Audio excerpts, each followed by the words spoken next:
Good morning. It is a pleasure to be back home. Wheaton is home for me.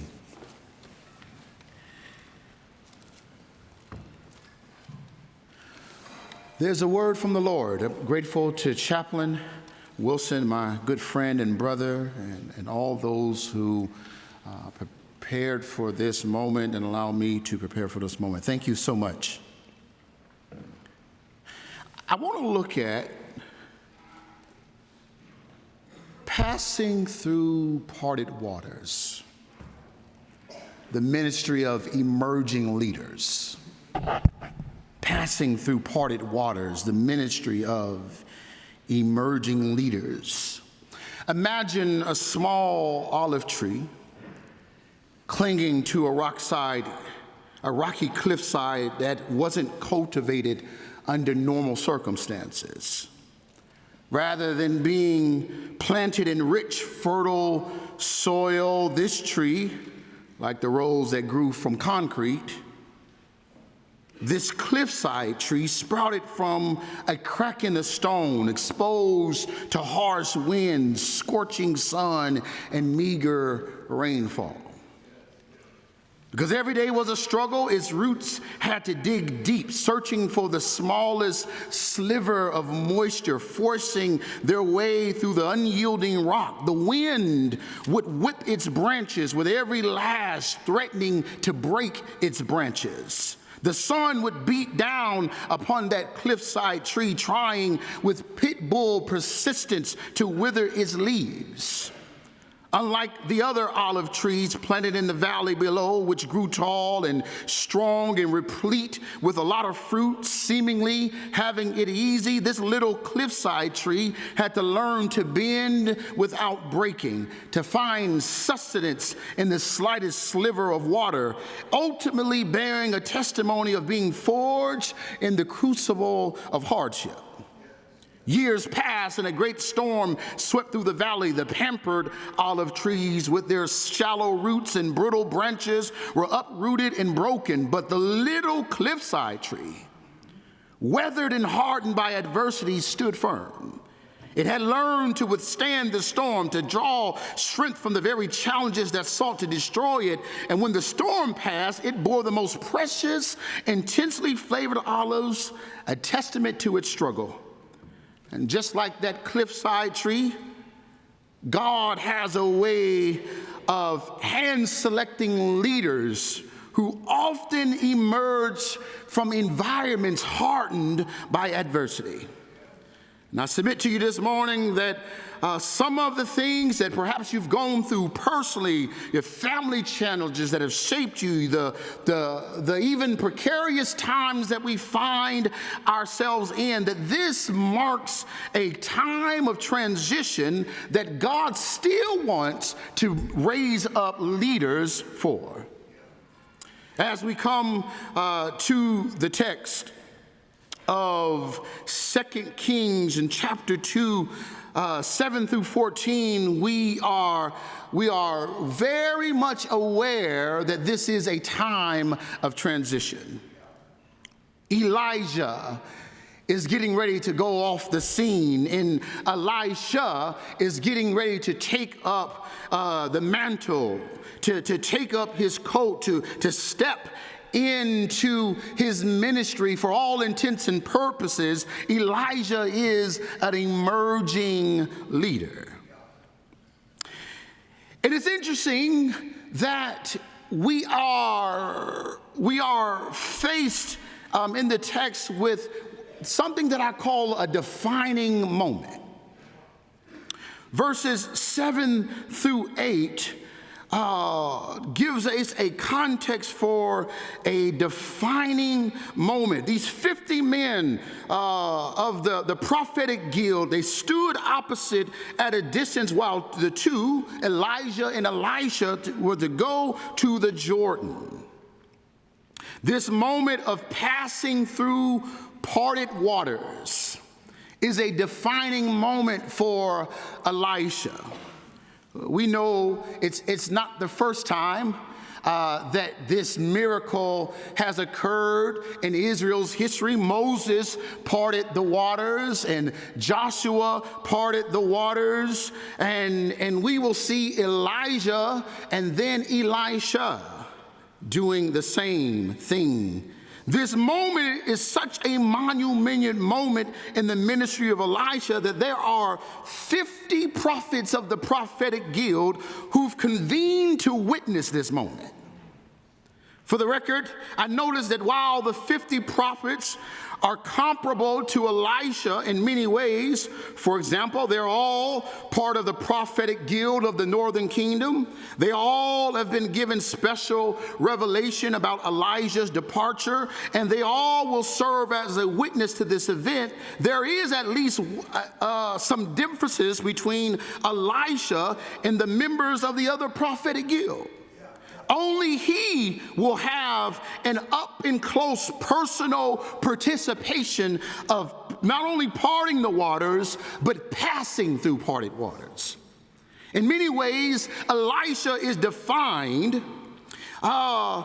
by this moment. This is a defining moment. They are perhaps aware, at least in part, of its significance, hence the conversations that they're having with Elijah on the way to the Jordan, but he is the one who must take the steps of passing through the waters. Beloved, this is the ministry of emerging leaders. To pass through parted waters in this context is to participate in perhaps a ministry of being set apart in a different way, to participate in a ministry of trailblazing. In this context, to pass through parted waters is to walk where perhaps only others can only witness from a distance. I need you to know that everyone has not been called to walk the distance that you've been given the opportunity to walk. And I dare say it is an opportunity, because for all intents and purposes, the text would have you to realize that Elijah actually encounters a moment in which he is actually encouraged by his mentor, nonetheless, to stay behind. In fact, 3 times Elijah is encouraged not to proceed further in the journey. Verse 2, verse 4, and verse 6. Verse 2, Elijah said to Elijah, "Stay here, please, for the Lord has sent me as far as Bethel." But Elijah says, "As the Lord lives and as you yourself live, I will not leave." Verse 4, Elijah said to him again, "Please stay here, for the Lord has sent me to Jericho." He says, "As the Lord lives and as you yourself live, I will not leave." Verse 6, then Elijah said to him, "Please stay here, for the Lord has sent me to the Jordan." And he said, "As the Lord lives and as you yourself live, I will not leave." He is encouraged to stay. Interestingly, then, in the next verse, verse 7 says, "And 50 stood at a distance, while he and Elijah stood at the Jordan." These 3 moments became defining moments in the ministry of Elisha. Not exhaustively. There was a lot that was part of his portfolio, but in this context. And what if he would have taken the opportunity not to go further? What if he had heeded the advice of the aged elder, his mentor, his generation senior? We may not ever witness the ministry. We may not have gotten a chance to witness the ministry of Elijah as an emerging leader.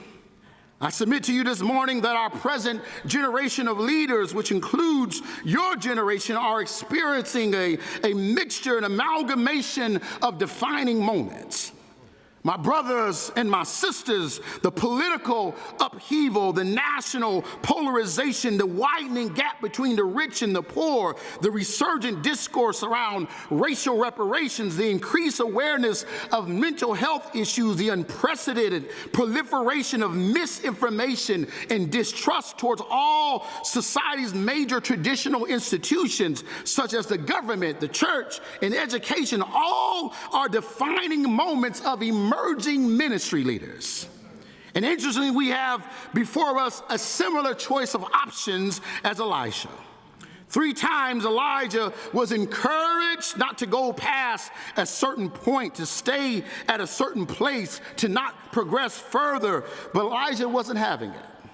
He was determined to pass through these parted waters. He was determined to travel on. Beloved, I need you to know that there will come some opportunities for you to go further than the expectations and the wise counsel would recommend.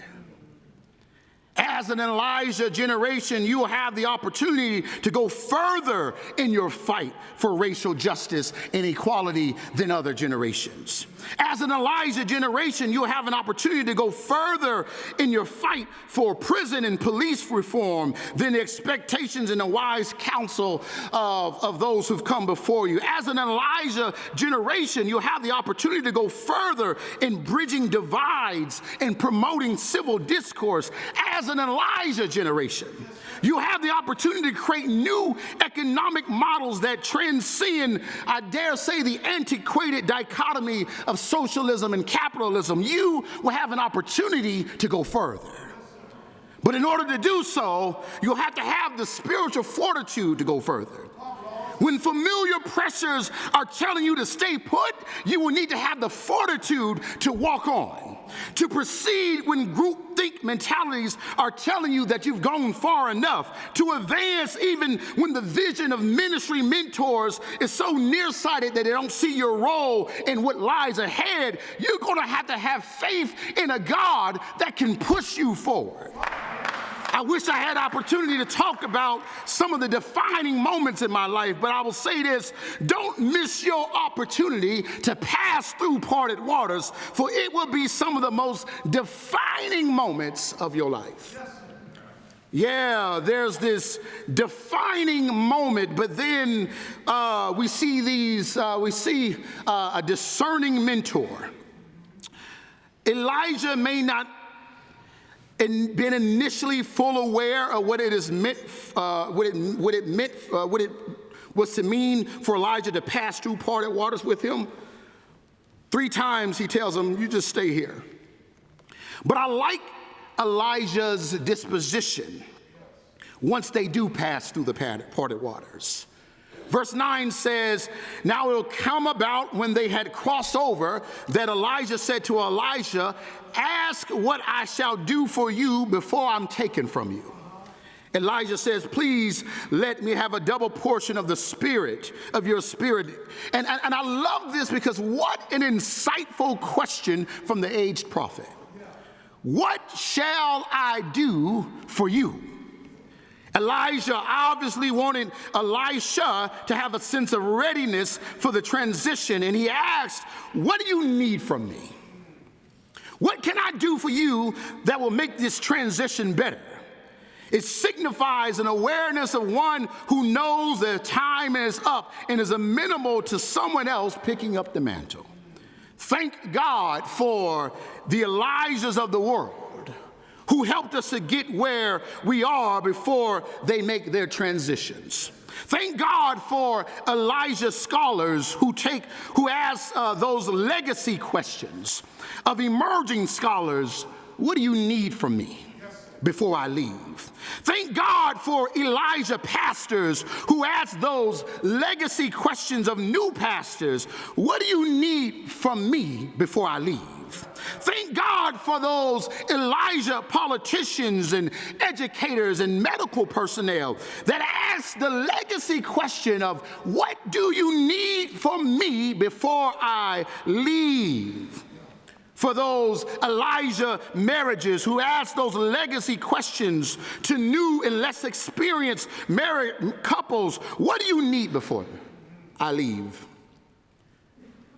Hopefully we're not just waiting until we leave to ask those questions, but those legacy questions are about preparing the next generation of emerging leaders for whenever transition may come. It is not only we see these defining moments and this discerning mentor, but it is a daunting mission. Picking up the mantle and taking on Elisha's coat is no small feat. It is in this context, as this emergence of new generation leaders is signified in the story being told around the description of Elisha's mantle. Like King Arthur's sword and Captain America's shield, Elijah's mantle or robe is no arbitrary item. It comes with a level of prestige, but it also comes with a level of responsibility. Notice the descriptions around Elijah's coat. It says, while the two of them stood by the Jordan, Elijah took his mantle and folded it together and struck the waters.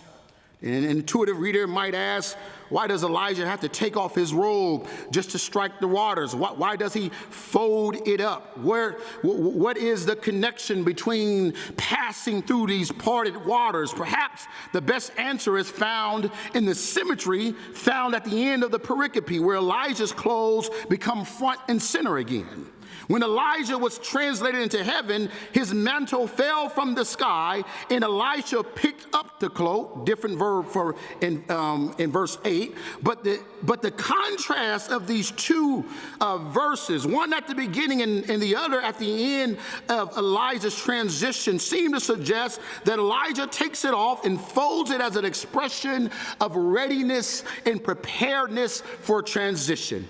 The aged prophet is aware, for all intents and purposes, it's time for him to hang up his coat, as it were. It is time for a new generation of prophets to take up the mantle. It's taking up the mantle that Elisha is commissioned to pick up the work of Elijah.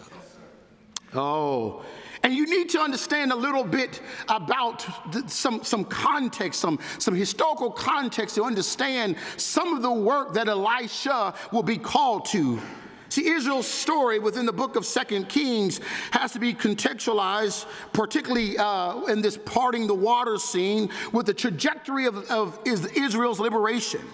The allusion to the parting of waters, that act in itself within the literary context of the passage, is not just incidental. One cannot divorce its theological significance from the historical imagination of Israel first passing through parted waters in the Exodus event. When Moses parted the waters, it was perhaps one of the defining acts of the Exodus outside of the Passover. It's when they became really free of Egyptian rule. It is definitely one of the acts of the Exodus event that is recapitulated and theologized in later parts of Israel's scripture, like Isaiah. God even repeats the miracle for Joshua as they enter the promised land as confirmation of what he promised. As I was with Moses, so I will be with you. 2 Kings, however, is situated in a post-promised land crossing setting. They're not getting ready to go into the promised land. They're already there. But the irony is that this is not the promised land of their foreparents, a land flowing with milk and honey, a land where Deuteronomy says they will be blessed in the city and blessed in the fields, blessed when they come and when they go. No ma'am, no sir. The current setting is one of deep fragmentation and partisanship. The country is divided between the northern kingdom and the southern kingdom. Ethnically, the nation seems to have run amok. None of the northern kings of Israel are described as doing right in God's eyes, and only a few in Judah. It's so bad that the last part of the book anticipates the inevitability of exile, leaving a dark cloud of despair over the people of Israel. God won't even allow them to be under the delusion that the country will be saved if we just put the right person in government. Watch this, 2 Kings 23, 24, 27 says, when Josiah removed the mediums and the teraphim and the idols and abominations that were seen in the land of Judah and Jerusalem, that he might confirm the words of the law which were written in the book that Hilkiah the priest found in the house of the Lord. And before him there was no king like him, who turned to the Lord with all his heart, with all his soul, with all his might, according to all the law of Moses, nor did any like him arise after him. But the next verse says, however, the Lord did not turn from the fierceness of his great wrath, which his anger burned against them.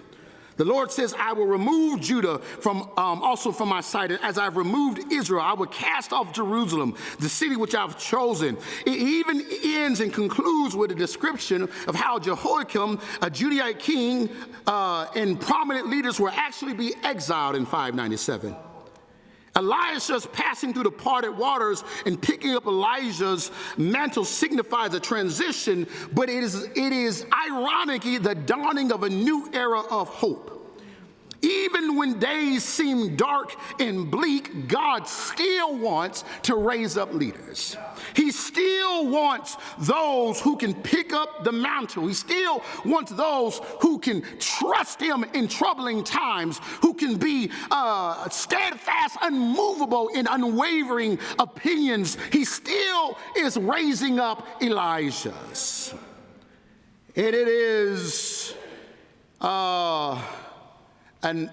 a distinguishing mark of mercy for him to do it. Part of the role of Elijah's request, and God graciously granting his request for a double portion, is to distinguish Elijah. It is to say that God is with him. It's an interesting question, perhaps seemingly out of order, just seemingly out of place. Elijah strikes the waters, and the waters part, and he asks the question, where is the God of Elijah? Very, very, very awkward question in its context. But the answer to that, in the context of despair and extreme adversity that plagued the nation, Elijah's question is answered. Where is the God of Elijah? The implicit answer is, he's with Elisha. Yeah, that's where he is. The same God that helped the great prophet. The same God that showed up for a righteous person when Elijah challenged 450 prophets of Baal, that same God is with the next generation. He's with Elisha. Where is the God of Elijah? The same God through whom Elijah prays, and there was no rain, according to the book of James, for 3 years and 6 months. And Elijah prayed again, and it rained. That same God is with the next generation. He's with Elisha. Where is the God of Elijah? That same God who in drought provided for Elijah, in the wilderness sending ravens to bring him food and water. That same God is with Elisha.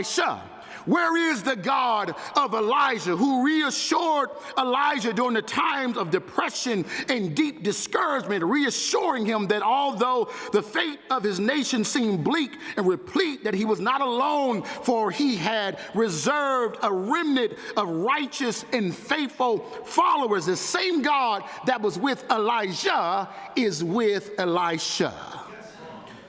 Oh, beloved.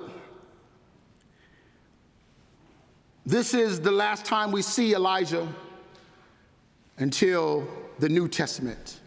I mean, we have literary appearances. His name is mentioned, but he shows up again at the Transfiguration. And I like Luke's perspective of it. Moses and Elijah show up, and they're talking to Jesus, and they're having a conversation. And I like when Luke is the only one that says this. It says they're talking about Jesus's exodon, his departure. Yeah. And listen, here's what I want to leave you with. The 50 prophets only went so far, and Elisha had to go further, and then he had to see Elijah's off. He stayed where he was at the Jordan as Elijah made his departure. But here's what I want you to know, that Elijah's hope ultimately within the trajectory of the scriptures is not just is in the hope of Elijah, it's in Elijah's God.